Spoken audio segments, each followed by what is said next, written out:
Hello, everyone. We are group 6, consisting of Shamila, Brandon, Elias, and myself, Melissa. Welcome to part 2 of our discussion regarding the systemic nature of lack of gender diversity on Canadian corporate boards and how it continues to set Canada back on progress towards the United Nations Sustainable Development Goal number 5 of promoting gender equality. We would encourage you to watch part 1, which is linked below. We remind viewers that the research does not largely recognize that gender is on a continuum and mostly reflects the binary. And as a result, our comments distinguish between men and women only. As we move through our presentation today, we will first be discussing what the challenge is before moving into a discussion about some of the possible solutions. We'll then discuss some of the impact gaps before discussing some of the key lessons that we have learned and some of our recommendations. So what's the problem? Put simply, systemic gender inequality results in a lack of gender diversity on Canadian boards. Companies in Canada lack diversity in relation to gender, along with several other factors, including race and ethnicity. With the 2016 census, women constituted only 19.4% of all directors in Canada, according to Statistics Canada.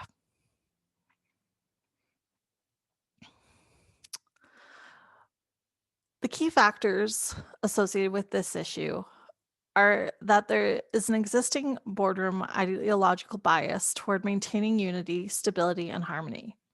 The notion is, I'm a good person who's well educated, I'm good at my job, and I do good things. I want more people like me. Male board members are more likely to select individuals who are more like them. There is also a lack of empowerment among women to resist hegemonic masculinity. We've been told for so long that we can't do something that now we have trouble standing up to the problem itself. Pursuing equality initiatives is also perceived to be an obstacle to effective governance. Ticking the box that says we've met the diversity requirement doesn't mean we have the best people for the job.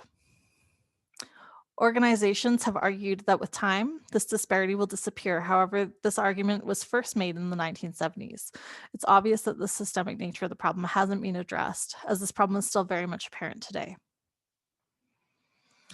In terms of what's happening locally, Board Ready Women is a nonprofit organization based out of Calgary, recognizing the importance of improving female representation on boards in Alberta across all industries. They actively network, offer recruitment opportunities and skill building programs, and events to support women who wish to pursue board opportunities. They launched in 2018 and since then have had 300 women join them and report that 26% of the network has joined a board.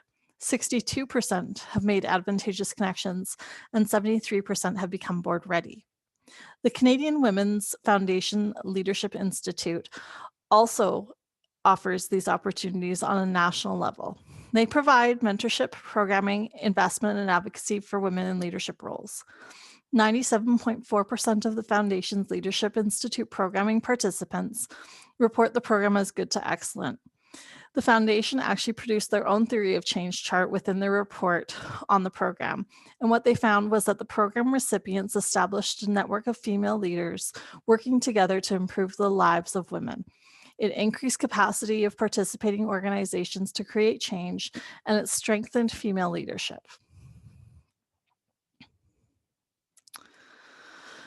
In addition, effective January 2020, the 1985 Canadian Business Corporations Act was amended, adding Section 172.1.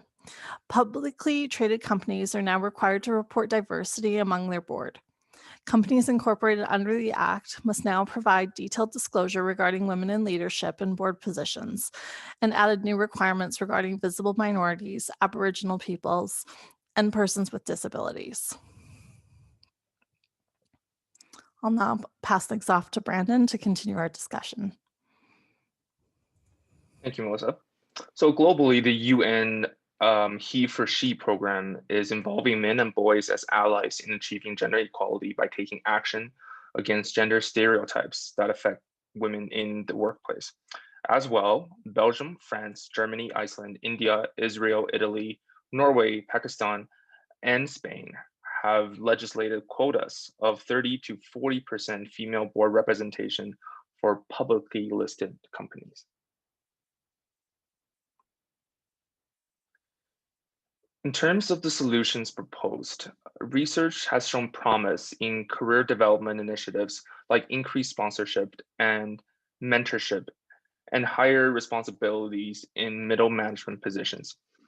Other effective corporate initiatives are reducing recruitment and development biases, addressing and embracing holistic diversity as a whole, and robust corporate policies in maternity leave to give women full career protection should they choose to have a baby. So what's not working? We know that mental models are extremely difficult to change with their deep-rooted effects on the system. So solutions should always be system-focused and addresses the broad scope of the problem. The Institute of Corporate Directors strongly oppose government quotas for board representation as they tend to create a tokenist appointment which does not address the systemic nature of the problem. These hard quotas can result in companies choosing to privatize or whatever other ways they can find to work around legislation. As well, any quota less than at least 40% would not have any meaningful impact on corporate policies and and as a result, not have any changes on the system. So where is the focus right now? There has been a significant push to address the problem by starting young. A major pattern reported by Stats Canada on the underrepresentation of women on Canadian boards is a difference between industries where government entities have the highest representation and STEM fields, science, technology, engineering, and math have the least. This led the focus to education in removing the notion of boy versus girl subjects, thereby increasing the overall pool of women in these underrepresented fields. So are we going to solve the problem anytime soon? The answer is probably not, because of the depth of the system that contributes to the problem. Studies conducted by the World Economic Forum still indicate that we have a long way to until the workplace gender gap is eliminated, and it could take well over 200 years. However, if we take a systems approach to the problem and address the impact gaps within the current solutions, we may be able to speed up this process. And now Shamela will talk about closing this gap. Thank you, Brandon. So jumping into what gaps currently exist between the challenge and the solution. So the first one is it's great that there's been a lot of focus on starting early and creating kind of educational opportunities from kindergarten to grade 12 to really push more young girls into STEM fields. But the reality is that if there's not vacancies open on corporate companies, which we have found through conducting our research that this problem exists. It doesn't matter how many people you push into these traditionally male-dominated industries, because once they enter the industry, they enter into the workforce. If there's a lack of vacancies available, they're still not going to be able to join the executive boards, right? Research has shown that currently a single serving period on an executive board can range anywhere from 15 to 30 years. And what that does is, as a result, diversity implementation is actually postponed until a new vacancy opens up on the board, right? So although these existing solutions, they are creating potential to reduce this gap, the efforts are ultimately not effective until vacancies actually come up on the board. So another gap between the challenge and solution is that some organizations and some executives actually deny the existence of the problem. And what this does is it feeds into tokenist appointments, right? Because you're not actually employing a woman because you feel like you understand the problem. It's because you just want to meet certain diversity statistics and certain government quotas. So the root of the problem still exists because it's not a shift in mentality. Another kind of challenge is that some women fear bringing up the issue at a risk of being labeled as like an angry feminist or being too assertive, which research has shown that some women are a little bit hesitant to kind of bring up these issues in workplaces and in social situations because of stereotypes and labeling. So there is an unaddressed obstacle. It's great that a lot of organizations are focusing on educating younger women about STEM fields, but that same positive messaging about it's not boy versus girl in the workplace needs to be instilled in younger boys as well. So there needs to be a holistic approach where you're not only educating younger women, but you're educating society as a whole. And this in turn will also reduce that gap that comes up where you have executive leaders that deny that the problem even exists in the first place.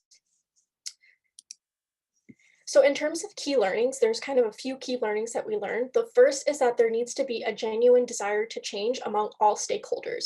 So it can't just be the people impacted by the problem, which is women, but organizations, executive leaders, they need to recognize that we want this change. And it's not just because they're trying to meet certain diversity quotas or statistics, but because they want to change a shift in mentality.